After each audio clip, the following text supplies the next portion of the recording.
Monsieur le Vice-président, mes chers collègues, il y a un an, jour pour jour, je vous avais, au nom de notre groupe, fait part de notre inquiétude sur la faiblesse des orientations générales contenues dans le projet d'élaboration du SRADET. Et aujourd'hui, un an plus tard, et malheureusement, notre sentiment n'a pas beaucoup changé.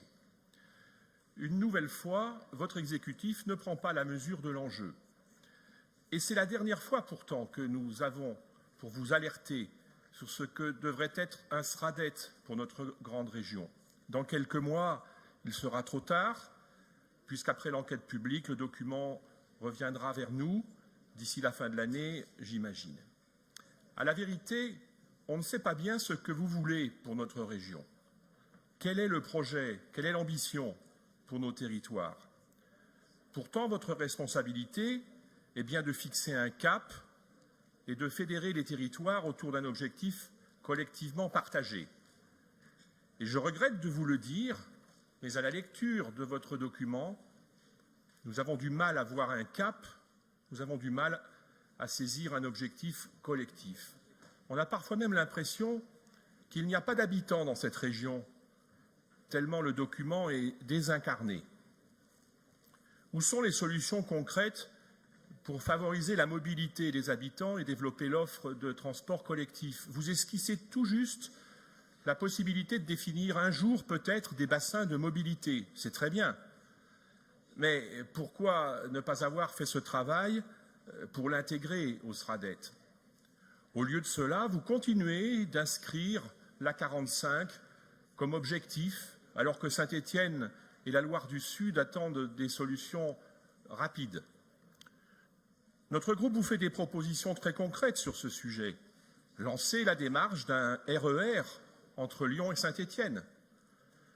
Durant votre mandat, vous n'aurez lancé aucune nouvelle infrastructure de transport. Songez aux habitants d'Annemasse qui, eux, vont découvrir en fin d'année l'ouverture du Léman Express. Où sont les solutions dans le document en termes de logement? Vous n'en parlez pas. Pour les habitants de notre région, c'est pourtant l'un des facteurs principaux d'inégalité. L'inflation des prix de l'immobilier est souvent l'une des causes de l'étalement urbain. Notre groupe vous invite à fixer dès aujourd'hui un objectif chiffré de construction de logements abordables. Vous le pouvez, c'est parfaitement à votre portée, et ce serait un soulagement pour le pouvoir d'achat des citoyens de notre région qui sont asphyxiés par les prix des logements. Voilà un objectif qui pourrait fédérer l'ensemble des territoires au-delà des clivages politiques. Nous observons d'ailleurs, Monsieur le Président, que Renaud Muselier s'est déjà engagé dans cette voie dans la région PACA. Nous pouvons donc le faire ici, en Auvergne-Rhône-Alpes. Rien non plus dans votre document sur l'alimentation et le soutien à une agriculture périurbaine qui peut devenir un réflexe de consommation vertueuse des habitants de notre région, favoriser leur santé, les circuits courts, etc. Là encore, nous avons des solutions et des objectifs à vous soumettre. Malheureusement, et cela a été dit par plusieurs de nos collègues, vous êtes en train de passer à côté de cette grande responsabilité régionale, tout cela pour ne froisser personne. Vous refusez la prescriptivité et du coup la conditionnalité des aides en mettant en avant dès la règle 1 le principe de subsidiarité des SCOT. Et du coup, toutes les autres règles sont très largement relativisées, voire annulées.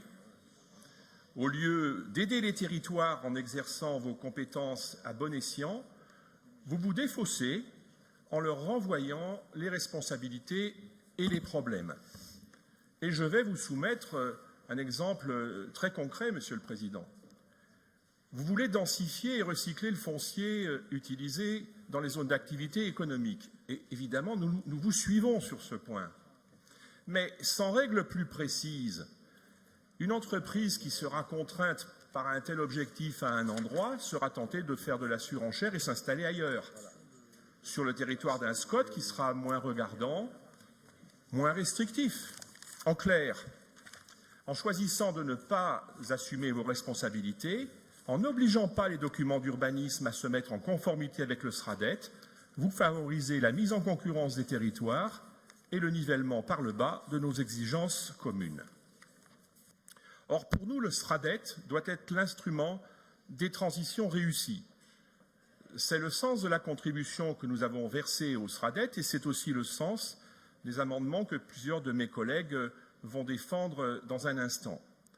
Ces amendements portent notamment sur les grandes transitions, et j'en citerai trois, la transition écologique, bien sûr, qui est notre priorité.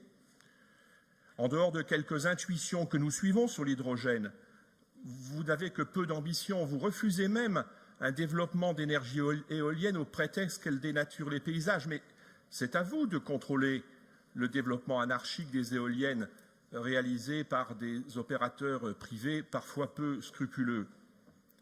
Bien sûr, la transition numérique et l'avènement des nouveaux modèles économiques, l'économie circulaire, l'écologie industrielle, numérique, les défis à relever ne manquent pas et ne trouvent pas ou peu de traduction dans le SRADET actuel.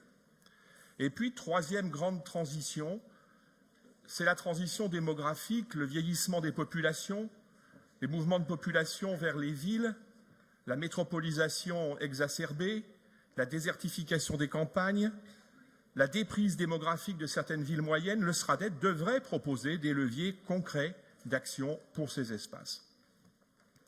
En conclusion, Monsieur le Président, il vous reste quelques mois pour rectifier le tir.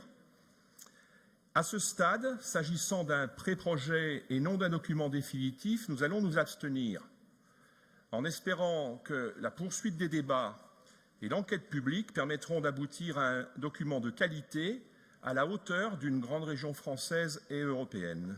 Je vous remercie. Très bien, merci.